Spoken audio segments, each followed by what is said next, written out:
मम्मा, ये सेब तो बहुत मीठा है। आप कहाँ से लाई हैं ये सेब? वो मोटी चोंच वाला तोता खा रहा था ये सेब। मैं पीछे से गई और छीन कर ले आई। हा हा हा। कमजोर मोटी चोंच वाला तोता, वो बहुत डरता है हमसे। दूसरे दिन हरियाली तोती और मिठू तोता नदी की तरफ जा रहे थे कि रास्ते में एक पेड़ पर बैठा जग्गू कौआ आवाज लगाता है। तोता, तोता, मोटी चोंच वाला तोता, मोटी चोंच वाला तोता। ये सुनकर गुस्से में तोता और तोती वहां आते हैं। शर्म करो बच्चे, बड़ों से कोई ऐसे भी मजाक करता है? अगर अब कहा तो मैं बहुत मारूंगा तुम्हें, चलो भागो यहाँ से। मोटी चोंच वाला तोता, मोटी चोंच वाला तोता। मिठू को बहुत गुस्सा आ जाता है और मिठू जग्गू को दो चार लगा देता है। तुमने मुझे मारा, मैं अभी जाकर अपने पापा और मम्मा को बताता हूँ।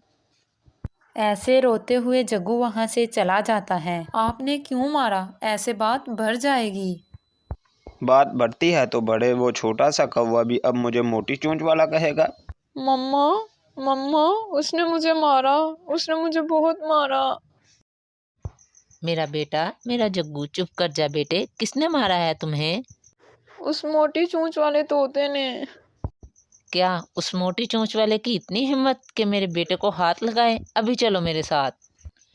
तुम यहाँ बैठे हुए हो और उस मोटी चोंच वाले ने तुम्हारे बेटे को मारा है। किसने? मिठू ने। मिठू ने मारा है मेरे जग्गू को। हाँ पापा जी, उसने मेरे यहाँ मारा, यहाँ भी पंख पर मारा उसने। मैं अभी पूछता हूँ उससे जाकर।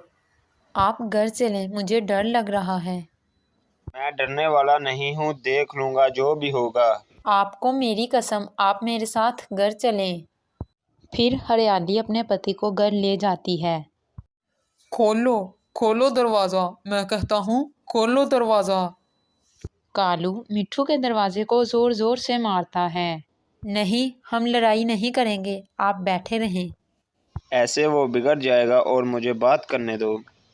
मिठू हरियाली की एक नहीं सुनता और दरवाजा खोलकर बाहर आ जाता है। अगर वो छोटा सा बच्चा मुझे मोटी चोंच वाला कहेगा तो मुझसे मार ही खाएगा। बड़ी चोंच वाले, बहुत बातें करने लगा है तू। कुछ सोचे बिना ही कालू कौवा डंडा तोते के सर पर मार देता है, जिससे मिठू उसी जगह पर गिर जाता है और कालू वहां से भाग जाता है। नहीं मिठू, मेरे मिठू, उठो मेरे मिठू। हरियाली हरियाली, अपना ख्याल रखना और मेरे आने वाले। ऐसा कहते हुए मिठू वहीं मर जाता है। हरियाली वहां बैठकर रोती रहती है। मैंने गुस्से में डंडा मारा और वो उसके सर में लग गया। कालू, कहीं जान से तो नहीं मार दिया उसे? वो गिर गया था और मैं भाग आया। चिड़िया भागी भागी कौवे के पास आती है। जालमो, मार दिया तुमने, इसे मार दिया। छोटी सी बात पर तुमने मिट्ठू की जान ले ली। अब तुम भी नहीं बचोगे। सब पंछी इकट्ठे होकर तुम्हें मार देंगे। रात हो जाती है। कालू, मुझे डर लग रहा है। अब पंछी हमें नहीं छोड़ेंगे। लड़ाई तक तो बात ठीक थी, तुमने तो उसकी जान ही ले ली है। ये सब तुम्हारी वजह से हुआ है। ना तुम मुझे इतना गुस्सा दिलाती और ना ये सब होता। पापा, आपने उसे जान से क्यों मारा? मैंने भी तो उसे मोटी चोंच वाला तोता कहा था, इसलिए अंकल मिठू ने मुझे मारा था। कालू, कालू, अब हम रात के अंधेरे में जंगल छोड़कर भाग जाते हैं। मगर हम जाएंगे कहाँ? हम तुम्हारे मामा जी के पास चले जाएंगे। अगर हम यहाँ रहे तो पंछी हम सबको मार देंगे। आधी रात को कौओं का परिवार जंगल छोड़कर दूसरे जंगल चला जाता है। हरियाली बहन, शांत हो जाएं, सब बहुत गुस्से में हैं। कबूतर भी, बुलबुल भी और चील दीदी भी। सब ने कहा है कि सब मिलकर कौवों से बदला लेंगे। अब कोई कुछ भी कर ले, मेरा पति कहाँ लौट कर आएगा? मैंने उन्हें रोका भी था, मैंने उन्हें बाहर जाने से रोका था। हरियाली का दुख कम होने वाला कहाँ था। वो सारी रात बैठकर रोती रहती है। ये सुबह सुबह कौन आ गया है? कालू, क्या हुआ? सब ठीक तो है ना? सुबह सुबह ही आप सब यहाँ। मामा जी, हमसे खून हो गया है। आप कुछ दिन हमें अपने घर पर रख लें। खून? किसका खून कर दिया है तुमने? मिट्ठू तोते से लड़ाई हो गई थी। कालू ने गुस्से में डंडा मारा और वो वहीं मर गया। किसी की जान लेकर तुम यहाँ आ गए हो ताकि सब पंछी मेरे दुश्मन बन जाए। आप यहाँ से जाएं। मैं आपको अपने घर में 1 मिनट भी नहीं रखूंगा। कालू का मामा दरवाज़ा बंद करके घर के अंदर चला जाता है। सुबह सुबह ही सब पंछी इकट्ठे होकर कौवे के घर चले जाते हैं। वो भाग गए हैं। मैं पहाड़ों की तरफ देखती हूँ और तुम सब घने जंगल में। उन दुष्ट कौवों को सजा ज़रूर मिलेगी। सब पंछी कौवों को ढूंढ रहे थे। वो सब बहुत गुस्से में थे। लाल तोता तो हाथ में डंडा उठाए हुए था। कोई भी उन कौवों को अपने घर रखने को तैयार ना था। वो भटकते रहते। वो कई दिन छुप छुप कर गुजारते, भूखे प्यासे, कभी यहाँ तो कभी वहाँ।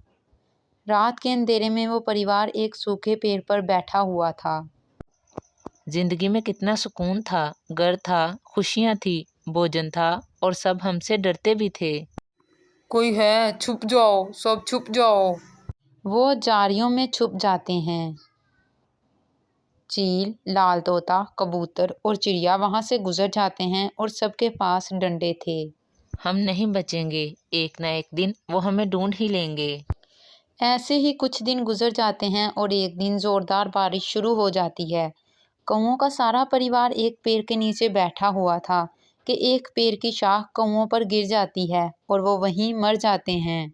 जग्गू, उठो बेटा, उठो मेरे जग्गू। मैं बर्बाद हो गई, मैं लुट गई। इतनी बड़ी सजा क्यों मिली मुझे? मैं मर जाती, मेरा जग्गू ना मरता। गोरी बैठकर रोती रहती है, बहुत रोती है, मगर अब कुछ भी लौट कर ना आने वाला था। गोरी पागल हो जाती है। वो सारा सारा दिन धूप में बैठी रहती है। वो कभी इतना बोलती और कभी चुप कर जाती।